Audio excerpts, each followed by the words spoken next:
Every civilization on Earth has collapsed. Egypt, gone. Rome, gone. Greece, gone. Mesopotamia, gone. But one survived. Not just survived. It's still alive, still worshipped, still practiced, by over 1 billion people, today. What do they know that everyone else forgot? Everyone told you religion is dying. Look around. Secularism is rising. Churches are empty. Ancient faiths are museum exhibits. Scientists say God is dead. Philosophers say meaning is constructed. The modern world has moved on. And yet, over 1 billion people wake up every morning, light a lamp, fold their hands, and whisper prayers that are 5,000 years old. Are they wrong? Are they simply behind? Or did they find something the rest of the world is desperately searching for right now? What Hinduism actually is. Most people think Hinduism is a religion, a set of rules, a list of gods, rituals you follow because your grandfather did. They are wrong. Hinduism is not a religion. It is a civilization's operating system, built over 10,000 years of experiment, failure, war, philosophy, and revelation. It doesn't tell you what to believe. It gives you a map and says, explore. You can believe in one God, 1,000 gods, no God, and still be Hindu.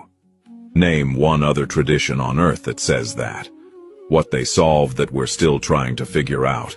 Modern psychology discovered the ego in the 20th century. Hinduism described it, called it ahamkara, 3,000 years ago. Quantum physics is baffled by the nature of consciousness. The Upanishads answered it. Consciousness is not produced by the brain. Consciousness is the universe experiencing itself. Modern therapy tells you to accept impermanence.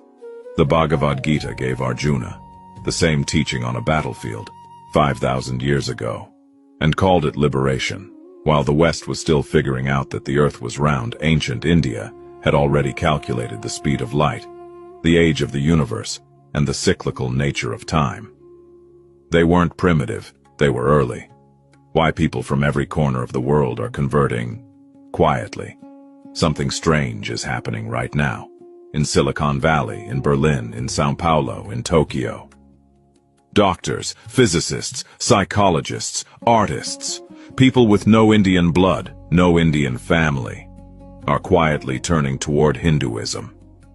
Not because it's exotic, not because of yoga or meditation, though those are part of it, because it is the only tradition that looks at the human being and says, you are not broken, you are not a sinner, you are not limited, you are Brahman, the infinite itself, temporarily wearing a human body. When was the last time a belief system told you you were already divine? Why Hinduism survived when everything else collapsed? Egypt built its civilization around a pharaoh. When the pharaoh fell, Egypt fell. Rome built its civilization around an empire. When the empire fell, Rome fell. But Hinduism was never built around a single prophet, a single book, a single ruler. It was built around a question. Who am I? That question cannot be conquered. It cannot be burned. It cannot be colonized. It lives inside every human being who has ever drawn breath. That is why, after every invasion, every attempt to erase it, Hinduism rose again, because you cannot kill a question. And as long as human beings ask, who am I? Hinduism will be the answer. That is why Hinduism. If this opened something in you, subscribe. We go deeper every week. The Rishis left us a map. Let's follow it together.